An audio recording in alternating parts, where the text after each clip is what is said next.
রোশনাই ধারাবাহিকের যারা নিয়মিত দর্শক তারা সকলেই জানেন রোশনাইয়ের নির্দোষ প্রমাণ হয়ে সে একাই মুম্বাই চলে আসে। সেখানে এক নতুন মানুষের আবির্ভাব হয়। তার জীবনে বড় সড় পরিবর্তন হতে চলেছে সেই মানুষের, অর্থাৎ গুরুজির হাত ধরে। রোশনাইয়ের নাচ দেখে গুরুজি মুগ্ধ হয়, তাই তো রোশনাইকে নাচ করার জন্য জোর করে। এক প্রকার জোর করেই নাচের কম্পিটিশনে তাকে নাম লেখাতে বলে। বর্তমান পর্বগুলোতে দেখা যাচ্ছে অডিশন দিয়েছে রোশনাই, 5 জনকে সিলেক্ট করা হয়, আর এই 5 জনের মধ্যেই একজন যাবে ফাইনাল পর্বে। বিচারকরা এই 5 জনের মধ্যে সিলেক্ট করে রোশনাইকে। আনন্দে আত্মহারা হয়ে রোশনাই স্টেজ থেকে ছুটে আসে গুরুজিকে প্রণাম করে সে, কিন্তু এখানেও বাধা। পূর্ব পরিচিত এই নৃত্যশিল্পী রোশনাইকে কিছুতেই নাচের জগতে পা রাখতে দেবে না। সকল স্টুডেন্টকে খেপিয়ে দেয় রোশনাইয়ের বিরুদ্ধে, বলে এমন কাজের মেয়ের সঙ্গে তারা স্টেজে নাচ করবে না। যে চা বানানোর কাজ করে তার সঙ্গে নাচ করলে তাদের স্ট্যাটাস মেনটেন থাকবে না।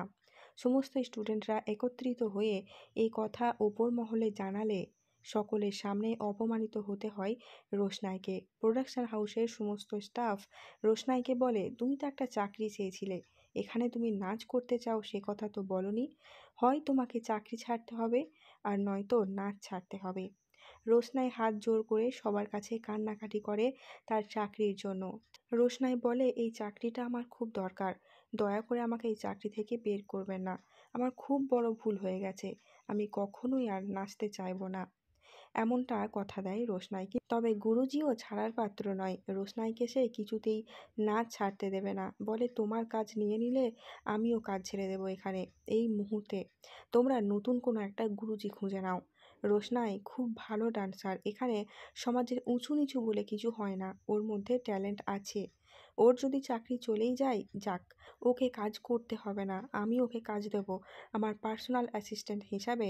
রোশনাই আজ থেকেই জয়েন করলো। আর এখানেই শেষ হচ্ছে আজকের এই ভিডিও। যদি এমনই রোশনাই ধারাবাহিকের সমস্ত আপডেট সবার আগে জানতে চান তাহলে চ্যানেলটিকে সাবস্ক্রাইব করে সঙ্গে থাকবেন। দেখা হচ্ছে খুব শীঘ্র নতুন কোনো একটা ভিডিওর সঙ্গে।